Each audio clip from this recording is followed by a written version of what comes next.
Young জেনারেশনের বেশিরভাগই কয়েকটা বিষয়ের পিছনে ছোটে। এক, জীবনের কোনো উদ্দেশ্য নাই, খাও দাও ফুর্তি করো। দুই, নারী জাতি, গার্লফ্রেন্ড। তিন, মাদক, হতাশা থেকে মাদকে বা সঙ্গদোষ থেকে। চার, এখন পলিটিক্যাল পাওয়ার।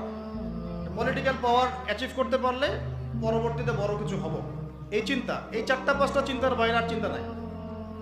অথচ নবী সাল্লাল্লাহু আলাইহি ওয়াসাল্লাম তরুণ বয়সে মানুষকে অন্ধকার থেকে আলোর দিকে আনার ফিকিরে হিলফুল ফুজর তৈরি করেছিলেন। যখন তিনি নবী হন নাই, তখনই সমাজের প্রভাবও পড়েছিল। এক পর্যায়ে আল্লাহ পাক ওহী নাজিল করলেন, ইকরা বিসমি রাব্বিকাল্লাযী খালাক। আল্লাহ পাক পড়াশোনার আয়াত দিয়ে ওহী নাজিল শুরু করলেন। আল্লাহ পাক বললেন না যে মূর্তি পূজা করো না, নামাজ পড়ো, সুদ খেও না, জিনার কাছেও যেও না। এরকম ওহী আল্লাহ পাক প্রথমে নাজিল করলেন। আল্লাহ পাক প্রথম নাজিল করলেন পড়াশোনা, জ্ঞান অর্জন, ইলম অর্জন সংক্রান্ত আয়াত। এখন আমরা এই যুগে দিন প্রতিষ্ঠা করতে চাই, স্বপ্ন দেখি, শহীদ হওয়ার লালস মানে বাসনা মনের মধ্যে থাকে, কিন্তু কোরআন তেলাওয়াত করা শিখবো এই ফিকির আমার মধ্যে থাকে না। হাদিস পড়া শিখবো এই ফিকির থাকে না। ওলামায়ে কেরামের কাছে গিয়ে একটু পড়াশোনা করব, 3 মাস 4 মাস 1 বছর, এই ফিকির নাই। অথচ প্রথম ওহী নাজিল হলো জ্ঞানতাত্ত্বিক। ইলমের বিপ্লব না ঘটাতে পারলে আপনি সমাজ পরিবর্তন করতে পারবেন না। কোন জ্ঞান? যে জ্ঞান মানুষকে আল্লাহর দিকে নিয়ে যায়, সেই জ্ঞান নয় যে জ্ঞান মানুষকে আল্লাহ থেকে দূরে সরায়। আর এখনকার পুরো বৈশ্বিক শিক্ষা সিস্টেমটা এভাবে ঢেলে সাজানো হয়েছে যে ধীরে ধীরে এই শিক্ষা সিস্টেম মানুষকে আল্লাহ থেকে দূরে সরাই দিবে।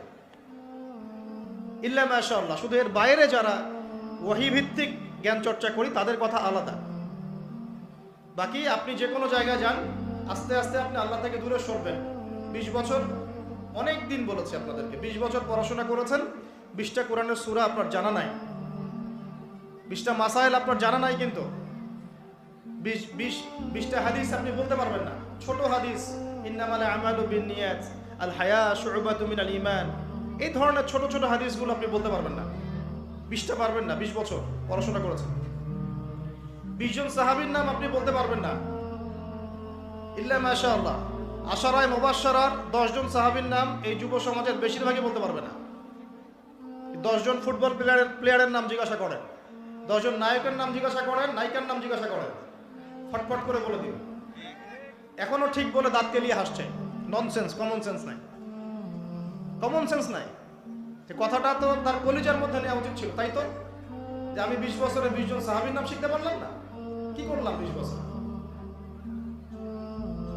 কি করলাম 20 বছরে? আমি প্রত্যেকটা দিন খেয়ে না খেয়ে স্কুলে গিয়েছি, কলেজে গিয়েছি, ভার্সিটিতে গিয়েছি, মেসে থেকেছি, বাবার জমি বিক্রি করে বাবা পড়িয়েছে। তা আমার পড়াশোনার ভিশনটা কি? একটা জব, একটা চাকরি।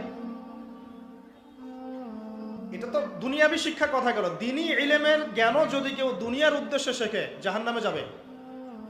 নাউজুবিল্লাহ। যে আমি যদি এই উদ্দেশ্যে জ্ঞান চর্চা করি, যে আমি দাওরা হাদিস পরীক্ষা দিব বা দিচ্ছি, উদ্দেশ্য কি? মানুষ আমাকে আলেম বলবে, মানুষ আমাকে বড় ফকিহ বলবে, ইফতা দিয়েছে মাশাআল্লাহ। এই উদ্দেশ্যে যদি জ্ঞান অর্জন করা শুরু করি, জাহান্নামে যেতে হবে। নাউজুবিল্লাহ। তাহলে দুনিয়ার জ্ঞান যে উদ্দেশ্যে আপনি অর্জন করছেন, অনলি একটা চাকরি, এখানে তো আল্লাহ নাই, আল্লাহর কনসেপ্টই নাই। আল্লাহর সন্তুষ্টি তো বহু দূরের কথা। আমি বলছি না যে এই জ্ঞান আপনি অর্জন করবেন না, কিন্তু ইসলামী শিক্ষা বাদ দিয়ে নয়। এখন এই শিক্ষাকে সমন্বয় করবে কে? এখন কেন এগুলো কথা বলতে হচ্ছে? এগুলো তো সমন্বয় 50 বছর আগেই করা উচিত ছিল। 10 জন সাহাবীর নাম বলতে পারবে না, তাদেরকে জানাতে হয় সালাউদ্দিন আইয়ুবী রাহিমাহুল্লাহ একজন বীর ছিলেন। ওদেরকে জানাতে হয় নুরুদ্দিন জঙ্গির কথা, বিন কাসেমের কথা, তারেক বিন জিয়াদের কথা। তাদেরকে জানাতে হয়, বুঝাতে হয় যে তারা আমাদের শেকড় ছিলেন, তারা আমাদের সিংহ পুরুষ ছিলেন। হামজা রাদিয়াল্লাহু আনহুর শাহাদাতের ঘটনা দেখবেন, বেশিরভাগ ইয়াং জেনারেশন জানে না। মুসাব বিন উমাইরকে চিনে না। একজন সাহাবীকে নবীজি বলেছেন, তুমি কেউ যদি পৃথিবীতে জীবন্ত কোনো শহীদকে দেখতে চায়, সে যেন এই সাহাবীকে দেখে। নাম কি জিজ্ঞাসা করেন? বলতে পারবে না। বলে দিচ্ছি, তার নাম তালহা বিন উবাইদুল্লাহ রাদিয়াল্লাহু আনহু। তালহা রাদিয়াল্লাহু আনহু। উহুদের যুদ্ধের দিন আল্লাহ নবী সাল্লাল্লাহু আলাইহি ওয়াসাল্লাম বিপর্যয়ের সময় ডানে বামে মাত্র 9 জন সাহাবী ছিলেন। 7 জন আনসারী, 2 জন মুহাজির। 2 জন মুহাজিরের একজন তালহা রাদিয়াল্লাহু আনহু, একজন সাদ বিন আবি ওয়াক্কাস। তালহা রাদিয়াল্লাহু আনহু আল্লাহর নবীকে সেভ করার জন্য এদিকে 7 জন একে একে শহীদ হয়েছেন, বাকি 2 জন বেঁচে আছেন। সাদ বিন আবি ওয়াক্কাস, তালহা বিন উবাইদুল্লাহ রাদিয়াল্লাহু আনহু। নবীকে সেভ করার জন্য পিছন দিকে ঘুরে যুদ্ধ করতে হচ্ছে, পিঠে এসে তীর লাগছে একটা একটা করে। এগুলো আমরা জাস্ট বলতে পারি, আপনারা শুনতে পারেন, কেউ উপলব্ধি কেউ করতে পারবো না। রিয়েলাইজ করার ক্ষমতা আমাদেরকে দেওয়া হয়নি এখনো, কারণ আমরা সেই সিচুয়েশন দেখি নাই চোখ দিয়ে। গাজার অবস্থা আমরা দেখি মিডিয়াতে, শুনি পত্রিকায়, পড়ি, উপলব্ধি করার ক্ষমতা আমাদেরকে দেওয়া হয় নাই, কারণ আমরা সেই সিচুয়েশনে পড়ি নাই। আল্লাহ না করুক যদি পড়ি কখনো, তাহলে বুঝতে পারবো। তো বলা হচ্ছে ওই সাহাবীর শরীরে ওই দিন 50টার বেশি আঘাতের চিহ্ন ছিল। এই অবস্থাতেও তিনি নবী সাল্লাল্লাহু আলাইহি ওয়াসাল্লামকে কাঁধে উঠিয়ে, আল্লাহর নবী কিন্তু রুগ্ন পাতলা মানুষ ছিলেন না, একদম ভালো ফিগারের মানুষ ছিলেন। ওইটা আরেকটা আলোচনা, ওইটা পরে করবো ইনশাআল্লাহ অন্য একদিন। এই মানুষটাকে তিনি কাঁধে উঠিয়ে উহুদ পাহাড়ের উপর উঠেছেন, তালহা রাদিয়াল্লাহু আনহু। আর আল্লাহর নবী ওই দিন বলেছেন, কেউ যদি জীবন্ত কোনো শহীদকে দেখতে চায়, সে তালহাকে দেখুন। শহীদ হয়ে গেছে, মাটিতে হেঁটে বেড়াচ্ছে, জীবন্ত শহীদ। আর একজন সাদ বিন আবি ওয়াক্কাস রাদিয়াল্লাহু আনহু। অন্যান্য সব সাহাবী আল্লাহর নবীকে একটা কথা বলতেন, আমার পিতামাতা আপনার জন্য কুরবান হোক। শুনেছেন না? ইয়া রাসূলুল্লাহ, আমার পিতামাতা আপনার জন্য কুরবান হোক। আল্লাহর নবী নিজে এই একমাত্র সাহাবী সাদ বিন আবি ওয়াক্কাস রাদিয়াল্লাহু আনহুকে উহুদের যুদ্ধের দিন বলেছিলেন, সাদ তীর ছোড়ো, সাদ তীর ছোড়ো, আমার পিতামাতা তোমার জন্য কুরবান হোক। সাদ বিন আবি ওয়াক্কাস মাদিয়ান বিজয়ী, পরবর্তীতে মাদিয়ান বিজয়ী বীর সেনাপতি। এই জেনারেশনকে আপনাদের এই নামগুলো শোনাতে হয়, চেনাতে হয়, তাহলে কি বুঝতে পারছেন তারা শিক্ষা সিস্টেমে কত পিছিয়ে গেছে, কত দূর চলে গেছে আল্লাহ থেকে, রাসূল থেকে, সাহাবীদের থেকে। যারা মাদ্রাসায় পড়ে তারাই শুধু এগুলো জানে। আর এই টোটাল পপুলেশনের কত পার্সেন্ট মানুষ মাদ্রাসায় পড়ে? অর্ধেক? মোটেও না, আরো কম নিশ্চয়ই। 40%, 30%, হয়তো 20% হবে। আর বিশ্বাস করেন, আমরা দেশ ঘুরে যা বুঝতে পারি যে বাংলাদেশের মোট জনসংখ্যার হয়তো 5 থেকে 10% মানুষ দিন নিয়ে ফিকির করে, বাকিদের কোনো ফিকিরই নাই। তো আমাদের ওস্তাদরা এখন বলেন যে জেনারেল শিক্ষিত মানুষদের মধ্যে কিভাবে দিনটা প্রচার বেশি বেশি করা যায়, এই ফিকির করো তোমরা। আমাদের ওস্তাদরা এখন এই কথা বলেন, জেনারেল শিক্ষিত মানুষদেরকে ইসলাম থেকে এত দূরে সরিয়ে দেওয়া হচ্ছে, তাদেরকে কিভাবে ইসলামের দিকে আনা যায় সেই ফিকির করো তোমরা। যে কথাটা বলতে গিয়ে এতদূর চলে আসলাম। আল্লাহর নবী সাল্লাল্লাহু আলাইহি ওয়াসাল্লামের কাছে প্রথম ওহী এসেছে পড়াশোনা কেন্দ্রিক।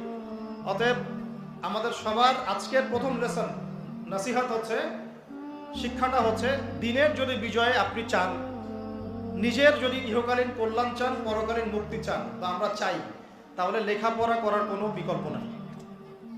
একদিনের ওয়াজ শুনে বাসায় চলে যাবেন, কোনো ফায়দা নাই। আপনাদেরকে উলামায়ে কেরামের কাছে এসে পড়াশোনা করতে হবে, একটা সিলেবাস করে নিতে হবে। উস্তাদ বা হুজুর, আমি এই পর্যন্ত পড়েছি, আমাকে একটা সহজ সিলেবাস করে দেন, কিভাবে পড়াশোনা করলে আমি দিনের জ্ঞান অর্জন করতে পারবো, একটু দাওয়াতি কাজ করতে পারবো, দিনের কিছু কাজে আসতে পারবো। আর এটা অবশ্যই আলেম লাগবে। উলামায়ে কেরাম ছাড়া একা একা যদি চলতে চান, তাহলে ওই যে অনলাইনের ব্রাদার্স সিস্টার্সদের মতো হয়ে যাবে। ইশারা দিলাম, বুঝে নেন। গরুর লেজ ছাগলের পাছায় লাগাই দিবেন, ছাগলের লেজ গরুর পাছায় লাগাই দিবেন, এই কাজ করে। কারণ হকপন্থী উলামায়ে কেরামদের সাথে সম্পৃক্ত না থাকলে নিজের বুঝ অনুযায়ী সে চলা শুরু করবে, তখন তার দ্বারা উম্মতের খেদমতের জায়গায় গোমরাহির সুযোগ আছে। আল্লাহ পাক আমাদেরকে হকপন্থী আলেম চেনার তৌফিক দান করুন, সোহবত নসিব করুন। আর আপনি ঘর থেকে বের না হলে আল্লাহ পথ দেখাবেন না, আপনাকে বেরোতে হবে, খুঁজতে হবে। এক ভাই বলছে রংপুরের একটা মাহফিলের মধ্যে, যে রংপুরে তো আমি কোনো এরকম রিনাউন্ড কোনো আলেমকে পাচ্ছি না, কি করব? তো বললাম সারা দেশ খোঁজো, ঘুরো, দেশের যেখানে পাবো সেখানে যেতে হবে। প্রয়োজনে সে আলেমের সাথে সম্পৃক্ত রাখার জন্য তোমাকে ওইখানেই পড়াশোনা করতে হবে, আশপাশে চাকরি বাকরির ব্যবস্থা করতে হবে। এই ফিকির তো আমার, তারও না আমার, গন্তব্য আমার। এটা কি আসমান থেকে মান্না সালোয়ার মতো পড়বে? অতএব প্রথম নসিহত, দিনী ইলমের চর্চা বাড়িয়ে দেন। আমি আপনাকে ফকিহ হতে বলছি না, মুহাদ্দিস মুফতি হতে বলছি না, বলছি বেসিক পড়াশোনা করেন, আদারওয়াইজ আপনি দিন থেকে ছুটকে যাবেন। আর পড়াশোনা করার এটা প্ল্যাটফর্ম না, এটা পড়াশোনা করার কোনো প্ল্যাটফর্ম না। এই ফেসবুক, ইউটিউব এটা পড়াশোনা করার কোনো প্ল্যাটফর্ম না। এখানে শুধুমাত্র এখন ফিতনা ছড়ানো হচ্ছে। আপনি যদি বলেন ভাই আপনার লেকচার শুনি ইউটিউবে, ফেসবুকে, আরো বড় বড় আলেমদের লেকচার শুনি, আমি স্বীকার করছি, এটা আমি স্বীকার করছি। কিন্তু এই 10% উপকারিতার চাইতে এখানে 90% ফিতনা আছে। আর ওই ফিতনাটাকে চিহ্নিত করার ইলম, জ্ঞানের গভীরতা যদি আপনার না থাকে, তাহলে আপনি বিভ্রান্ত হয়ে যাবেন। একই বিষয়ে 10 রকম 10টা কথা বলছে, মানুষ ইস্যু পাগল বানিয়ে রেখে দেওয়া হয়েছে। সুবহানাল্লাহ, গাজা ইস্যু চলাকালীনও আমরা এমন এমন ইস্যু নিয়ে এখন মাঠ গরম করে বসে আছি, যেগুলো নিয়ে এখন কথা না বললেও হতো। আমাদের কমন সেন্স একদম নিচের পর্যায়ে নেমে গেছে। বাসার পাশে আগুন লেগেছে আর আমরা এখানে ইখতিলাফি মাসআলা নিয়ে ঝগড়া করছি। উম্মার উপর বিপদ এসেছে, কাফেররা যুদ্ধ লঞ্চ করেছে, কাফেররা ক্রুসেড লঞ্চ করেছে, আমরা এখন ইখতিলাফি মাসআলা নিয়ে ঝগড়া করছি। এখন হাত বাঁধাই ফিক্স করতে পারলাম না। আর কিছু মানুষ আছে, সমাজে কিছু মানুষ আছে বা তাদেরকে ছড়িয়ে দেওয়া হয়েছে, যাতে আপনারা মূল লক্ষ্য গন্তব্য থেকে সরে যান, ছোট ছোট বিষয় নিয়ে ব্যস্ত হয়ে পড়েন। সুবহানাল্লাহ, আমি এই ব্যাপারটা নিয়ে খুবই হতাশ। ইস্যু পাগল হবেন না। এই উম্মতের জন্য সবচেয়ে বড় ফিতনা হচ্ছে ইস্যুবাজরা। ইস্যু পাগল হবেন না, মূল জায়গায় থাকেন। মূল জায়গাগুলো আমরা আজকে আলোচনা করবো ইনশাআল্লাহ। আইয়ামে জাহিলিয়াত থেকে শুরু করেছি। দেখেন, এই জাহিলি যুগটাকে বর্তমান বিশ্বের সাথে মেলানো যায়, 100% মিলে যাবে। বরং ওই সময়কার জাহিলিয়াতের চাইতে এই সময়কার জাহিলিয়াত আরো অনেক বেশি। ওই সময় সুদ ছিল মক্কা মদিনায়, জাজিরাতুল আরবের মধ্যে। এখন সুদ হচ্ছে পুরো বিশ্বের মধ্যে। তাহলে কোনটা বড় কোনটা ছোট বলেন? এবার আসেন, ওই যুগে নবী সাল্লাল্লাহু আলাইহি ওয়াসাল্লাম কি করলেন? নবী হওয়ার পরে প্রথম 3 বছর গোপনে গোপনে দাওয়াত দিয়েছেন। কত বছর? 23 বছরের জীবন। নববী জীবন কত বছরের? প্রথম 13 বছর মক্কায়, পরের 10 বছর মদিনায়। এই মক্কার 10 বছরের প্রথম 3 বছর তিনি গোপনে দাওয়াত দিয়েছেন। আল্লাহ নবীর কাছে ফেরেশতা জিবরাইল আসেন, যার একটা পাখার বাড়িতেই আবু জেহেলদের পুরো সংসদ ভেস্তে যেতে পারে। তাহলে আল্লাহ নবীকে কেন গোপনে দাওয়াত দিতে হয়? এটাই সুন্নাহ, এটাই হিকমা, এটাই হচ্ছে উসওয়াতুল হাসানা। আল্লাহ পাক নবী সাল্লাল্লাহু আলাইহি ওয়াসাল্লামের মাধ্যমে যা যা ঘটিয়েছেন, এটা আমাদের শিক্ষার জন্য। কাদের জন্য? এবং স্বয়ং নবী সাল্লাল্লাহু আলাইহি ওয়াসাল্লাম যে ত্যাগ, তিতিক্ষা, কষ্ট সহ্য করেছেন দিনের পথে, এটা তার জন্য নয়, আমাদের জন্য। আল্লাহ নবী সাল্লাল্লাহু আলাইহি ওয়াসাল্লাম তো মাকামে মাহমুদে যাবেন, তার আগেও কোনো গুনাহ নাই, পরেও কোনো গুনাহ নাই। এত কষ্ট তিনি কেন স্বীকার করলেন বলেন?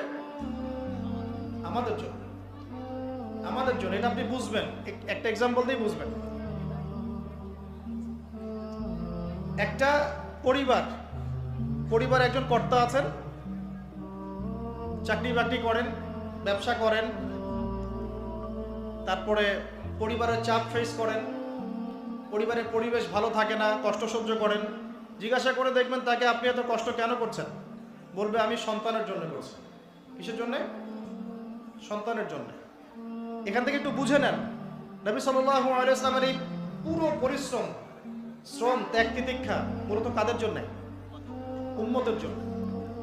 তো প্রথম 3 বছর গোপনে দাওয়াত দিয়েছেন। ওই 3 বছরে আবু বকর, ওসমান, তারপরে সাদ বিন আবি ওয়াক্কাস, তালহা রাদিয়াল্লাহু আনহু, আব্দুল্লাহ বিন জুবাইর বিন আওয়াম, এইরকম বড় বড় সাহাবীরা ইসলাম কবুল করেছেন প্রথম 3 বছর। 4র্থ থেকে 10ম প্রকাশ্যে দাওয়াত দেওয়া শুরু করেছেন।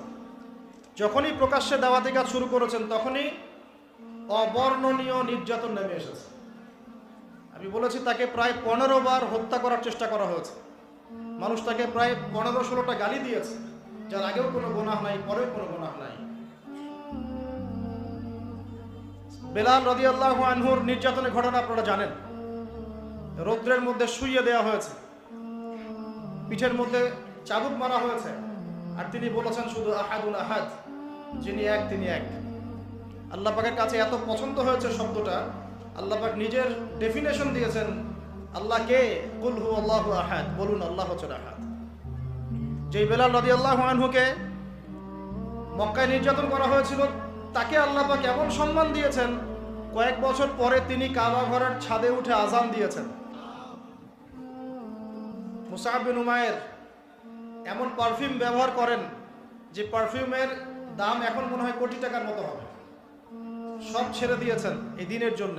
তার বাবা মা তাকে ত্যায্য করেছেন, নবীর সাথে চলে গিয়েছেন, একটা কাপড়ে থাকতেন, দ্বিতীয় কোনো কাপড় ছিল না। আব্দুল্লাহ বিন মাসউদ, তাকে নির্যাতন করা হয়েছে। আবু বকর সিদ্দিক, তাকেও নির্যাতন করা হয়েছে। উসমান রাদিয়াল্লাহু আনহুকেও নির্যাতন করা হয়েছে। সুমাইয়া রাদিয়াল্লাহু আনহা, তাকে আবু জেহেল তার লজ্জাস্থানে বর্ষা নিক্ষেপ করে হত্যা করেছে। তার স্বামী ইয়াসির, তাকেও নির্যাতন করে হত্যা করা হয়েছে। তার সন্তান আম্মার, তাকে নির্যাতন করে সহ্য করা হয়েছে, নির্যাতন করে টর্চার করা হয়েছে। এটা কোথাকার কথা বলছি? মক্কার কথা বলছি। এখন এই অবস্থায় হক আর বাতিলের কনফ্লিক্ট চলতে থাকলো। নবী সাল্লাল্লাহু আলাইহি ওয়াসাল্লাম বললেন যে তোমরা হাবাসাতে হিজরত করো। কোন জায়গায়? কোন জায়গা বলেন? হাবাসা। হাবাসা কোন জায়গায় এখন? Ethiopia, Eritrea. এখনকার ইথিওপিয়া, ইরিত্রিয়াকে হাবাসা বলে। নবীজি বলেছিলেন সেখানে একজন রাজা আছেন যার নাম নাজাশী, তার রাজ্যে কেউ জুলুমের শিকার হয় না। সাহাবীরা সেখানে হিজরত করলেন এবং সেই বাদশা ভালো ছিল। এরপর নবী সাল্লাল্লাহু আলাইহি ওয়াসাল্লাম স্বয়ং তায়েফে গিয়েছেন। তায়েফের ঘটনা আপনারা জানেন। তায়েফে 3 জন বড় বড় গোত্র নেতা ছিল। একজনের নাম ছিল আব্দে ইয়ালাই, একজনের নাম ছিল আব্দে মাসউদ, আরেকজন ছিল হাবিব বিন আমর। তিনি এই আশায় গিয়েছিলেন যে মক্কাবাসী যেহেতু ইসলাম কবুল করছে না, তায়েফবাসী যদি ইসলামের পক্ষে চলে আসে তাহলে একটা পলিটিক্যাল সাপোর্ট পাওয়া যাবে। তায়েফবাসী ইসলাম তো কবুল করলোই না, বরং অবর্ণনীয় নির্যাতন করেছে। আল্লাহ নবী সাল্লাল্লাহু আলাইহি ওয়াসাল্লামের রক্ত দিয়ে জুতা পর্যন্ত আটকে গিয়েছিল। আমাদের নবীকে এভাবে মানুষ নির্যাতন করেছে, আমাদের নবীকে। তারপরেও তিনি তাদের বিরুদ্ধে বদদোয়া করেন নাই, বরং তাদের পক্ষে দোয়া করেছেন। এবার তিনি মক্কায় ফিরে এসেছেন। প্রথম এই 4 থেকে 10 বছরের মধ্যে যত দাওয়াতটা বেগবান হয়েছে, ততই সমাজের মধ্যে কনফ্লিক্ট বৃদ্ধি পেয়েছে, হক আর বাতিলের দ্বন্দ্ব। এক পর্যায়ে মক্কায় আল্লাহ পাক ইসলামকে শক্তিশালী করেছেন যখন হামজা এবং ওমরের মতো কিছু সাহাবী ইসলাম কবুল করেছে। এখনো এই বিশ্বে এই ইসলামের দুরবস্থা কেটে যাবে যখন হামজা আর ওমরদের মতো মানুষ ইসলামের দিকে আসবে। যখন হামজা এবং ওমর রাদিয়াল্লাহু আনহুমা তারা ইসলামের দিকে এসেছেন, তারা একাই 100 জনের কাজ করেছেন, ওয়ান ম্যান আর্মি, একাই। তখন সরাসরি ইসলামকে আঘাত করার মতো সাহস তারা দেখায় নাই। এরপর নবী সাল্লাল্লাহু আলাইহি ওয়াসাল্লাম নবুয়তের 11, 12, 13 এই 3 বছরে চাচা আবু তালেবকে হারালেন, স্ত্রী খাদিজা রাদিয়াল্লাহু আনহাকে হারালেন। এর মধ্যে মেরাজের ঘটনাও ঘটল এবং ইয়াসরিব থেকে দফায় দফায় কিছু যুবক এসে ইসলাম কবুল করল। ইয়াসরিব কোন জায়গা? মদিনা। তৎকালীন নাম ছিল কি? ইয়াসরিব। প্রথমে 6 জন এসেছে, তারপর 12 জন, তারপর 75 জন। যখন 12 জন এসে বায়াত করে চলে গেছে, ওই 12 জনের সাথে আল্লাহ নবী সাল্লাল্লাহু আলাইহি ওয়াসাল্লাম মুসআব বিন উমাইর, ওই যে সাহাবীর নাম বললাম, তাকে পাঠিয়ে দিয়েছেন মদিনায়, তুমি গিয়ে দাওয়াতি কাজ করো। আমাদের প্রত্যেক দায়ীকে এখন মুসআব বিন উমাইরের মতো হতে হবে, আল্লাহ পাক তৌফিক দান করুন। তিনি গিয়ে মদিনায় এমন দাওয়াতি কাজ করলেন, আল্লাহ পাক এমন কবুলিয়ত দিয়েছিলেন মাশাআল্লাহ, যে 1 বছরের মধ্যে 75টা ফ্যামিলি ইসলাম কবুল করেছে। তারা এসেছেন পরের বছর, নবুয়তের 13তম বছর, এই যে 13 বছর মক্কার, এই 13তম বছর এসে বায়াত করেছেন, আল্লাহর সাথে কাউকে শরীক করব না, সন্তানদেরকে হত্যা করব না, চুরি করব না, তারপরে সৎ কাজে আদেশ করব, অসৎ কাজে নিষেধ করব, একে অপরের প্রতি মিথ্যা অপবাদ দিব না। এবং আপনি যখন হিজরত করে আমাদের ওখানে যাবেন, আমরা নিজেদের স্ত্রী সন্তানকে যেভাবে হেফাজত করি, প্রোটেক্ট করি, আপনাকেও করবো। সাহাবীরা বলছেন, আমরা কি পাবো ইয়া রাসূলুল্লাহ এগুলো যদি করি? নবীজি বলছেন, জান্নাত, আল জান্নাত, শুধু জান্নাত। এই ৭৫ জন যখন ইসলাম কবুল করেছেন, তারপরেই হিজরতের প্রেক্ষাপট তৈরি হয়েছে। নবী সাল্লাল্লাহু আলাইহি ওয়াসাল্লাম সাহাবীদেরকে নিয়ে এবার হিজরত করলেন। ওই মদিনায় একটা ইসলামী রাষ্ট্র কায়েম হলো। এখন আর ইসলাম দুর্বল নাই, রাষ্ট্র একটা কায়েম হয়ে গেল। এই যে হিজরত মদিনায় হলো, আমরা বোঝাতে চাচ্ছি যে কিভাবে আমরা এই প্রেক্ষাপটেও দিন কায়েম করতে পারি। নবী সাল্লাল্লাহু আলাইহি ওয়াসাল্লামের তরিকাটা কি ছিল? প্রথমে তিনি দাওয়াত দিলেন ৩ বছর, তারপরে সাহাবীরা প্রকাশ্য দাওয়াতের সময় নির্যাতনের সম্মুখীন হলেন, এক পর্যায়ে হিজরত করলেন। তিনি নিজেও তায়েফে গেলেন, সেখান থেকে আবার ফিরে আসলেন। আল্লাহ পাক ৩ বছর তাদেরকে শিয়ারে আবু তলেবে রেখেছেন। ৩ বছর অবর্ণনীয় কষ্ট স্বীকার করেছেন। তারপরের বছর আমুল হুজন ছিল, চাচার ইন্তেকাল হয়ে গেল আবু তলেব, খাদিজা রাদিয়াল্লাহু আনহার ইন্তেকাল হয়ে গেল। আল্লাহ পাক এই সময় মেরাজের ঘটনাও ঘটিয়েছেন, সুবহানাল্লাহ।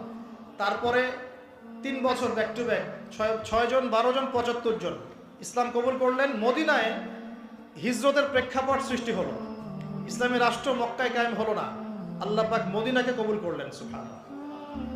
আল্লাহ পাকের কোনো পরোয়া নাই যদি বাংলাদেশের মানুষ দিন কায়েম না করে, যদি বাংলাদেশের মানুষ দিন না পালন করে, দিন পালনের, প্রচারের, প্রসারের, কায়েমের প্রচেষ্টা না চালায়, আল্লাহ পাকের কিচ্ছু যায় আসে না। মক্কাবাসী কবুল করা নেই, আল্লাহর কিছুই যায় আসে নাই। আল্লাহ পাক মদিনাবাসীকে তৌফিক দিয়ে ধন্য করেছেন। ইসলামের ইতিহাসের প্রথম ইসলামিক স্টেট মক্কা নয়, প্রথম ইসলামিক স্টেট মদিনা। দারুল আরকাম ছিল যেমন মক্কায়, মদিনায় গিয়ে নবী সাল্লাল্লাহু আলাইহি ওয়াসাল্লাম আগে মসজিদ নববী নির্মাণ করলেন।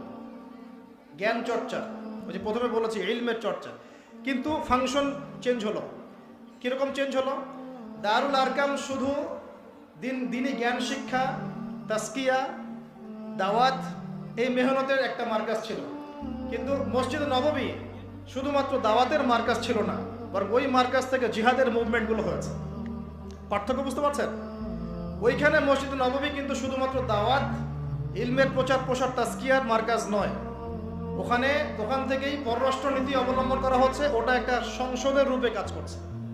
কোন জায়গাটা? নববী, মসজিদ নববী। এখন অবশ্য এটা নাই, এখন অবশ্য এটা অ্যাজ এ পার্লামেন্ট কাজ করছে না। করছে কি? রাসূল সাল্লাল্লাহু আলাইহি ওয়াসাল্লামের যুগে সেখানে দ্বীনের জ্ঞান শিক্ষা দেওয়া হতো, দার্স হতো, মানুষ ইতিকাফ করতো, সালাত করতো, তিলাওয়াত করতো, জিকির করতো। পাশাপাশি ওইখান থেকেই সামরিক বিষয়গুলো মীমাংসা করা হতো, সৈন্য পাঠানো হতো, দাওয়াতের মেহনত হতো, ওখান থেকে জিহাদের মুভমেন্ট হতো। এখন কি সেটা হচ্ছে? তার ফাংশন, পার্থক্য বুঝতে পারলেন? মদিনা হলো প্রথম ইসলামিক স্টেট। তারপর নবী সাল্লাল্লাহু আলাইহি ওয়াসাল্লাম রাষ্ট্রটাকে ঢেলে সাজালেন। প্রথমে আনসার আর মুহাজিরদের মধ্যে ভ্রাতৃত্বের বন্ধন সৃষ্টি করলেন। কেন এটা জরুরি? কারণ জনগণের মাঝে যদি ঐক্য না থাকে, আপনি জনগণকে নিয়ে দিন কায়েম করতে